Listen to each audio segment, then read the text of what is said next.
क्या आपने कभी सोचा है कि जो जिंदगी आप जी रहे हैं, क्या वो सच में आपकी अपनी है, या फिर आप बस वही कर रहे हैं जो दुनिया आपसे करवाना चाहती है? जरा रुकिए और खुद से एक सवाल पूछिए, मैं जो हूं, क्या वो सच में मैं हूं?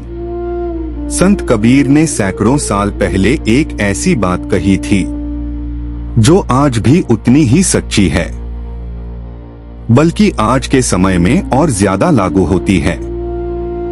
उन्होंने कहा था कि इंसान अपनी जिंदगी नहीं जी रहा, वो एक उधार की जिंदगी जी रहा है।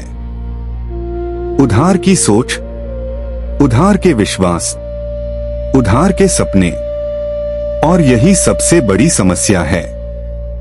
सोचिए, जब आप पैदा हुए थे, क्या आपके पास कोई विचार था, कोई धर्म, कोई मान्यता, कोई लक्ष्य? नहीं, सब कुछ आपको बाद में दिया गया। आपके माता पिता ने आपको सिखाया क्या सही है, क्या गलत है। समाज ने आपको बताया कैसे जीना है, क्या बनना है, और धीरे धीरे आपने वो सब अपना लिया बिना सवाल किए। कबीर इसी चीज के खिलाफ थे। वो कहते थे, अगर तुमने खुद से कभी सवाल नहीं किया तो तुम सच में जी ही नहीं रहे हो, तुम बस एक प्रोग्राम की तरह जी रहे हो, जैसे किसी ने तुम्हारे अंदर एक सॉफ्टवेयर डाल दिया हो और तुम उसी के हिसाब से चल रहे हो। तुम्हारे फैसले तुम्हारे नहीं हैं, तुम्हारी सोच तुम्हारी नहीं है, यहां तक कि तुम्हारे सपने भी तुम्हारे नहीं हैं। आज के समय में देखिए, एक बच्चा बड़ा होता है तो उसे कहा जाता है, इंजीनियर बनो, डॉक्टर बनो, सरकारी नौकरी लो। लेकिन क्या किसी ने उससे पूछा कि वो क्या बनना चाहता है?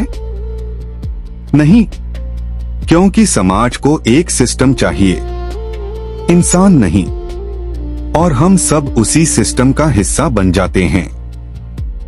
और आज तो स्थिति और भी खराब हो चुकी है। पहले लोग समाज को फॉलो करते थे, अब लोग सोशल मीडिया को फॉलो करते हैं। इंस्टाग्राम क्या कह रहा है, यूट्यूब पर क्या ट्रेंड कर रहा है, कौन क्या पहन रहा है, हम वही करने लगते हैं। धीरे धीरे हमारी खुद की पहचान खत्म हो जाती है। कबीर का संदेश बहुत साफ था, जागो, खुद को पहचानो, सवाल करो। वो कहते थे, अगर तुमने अपनी जिंदगी को समझे बिना जी लिया तो तुमने कुछ भी हासिल नहीं किया, क्योंकि असली जीवन वही है जो जागरूकता के साथ जिया जाए। सच कड़वा है, लेकिन जरूरी है। अगर तुमने कभी अपनी सोच को चुनौती नहीं दी, अगर तुमने कभी खुद से सवाल नहीं किया, तो तुम अपनी जिंदगी नहीं जी रहे, तुम बस दूसरों की बनाई हुई जिंदगी निभा रहे हो। तो आज से खुद से सवाल करना शुरू करो। जो मानते हो, क्यों मानते हो? जो कर रहे हो, क्यों कर रहे हो? यही कबीर की पहली सीख है। अगले भाग में हम जानेंगे क्यों कबीर कहते हैं कि इंसान का सबसे बड़ा दुश्मन उसका अपना अहंकार है।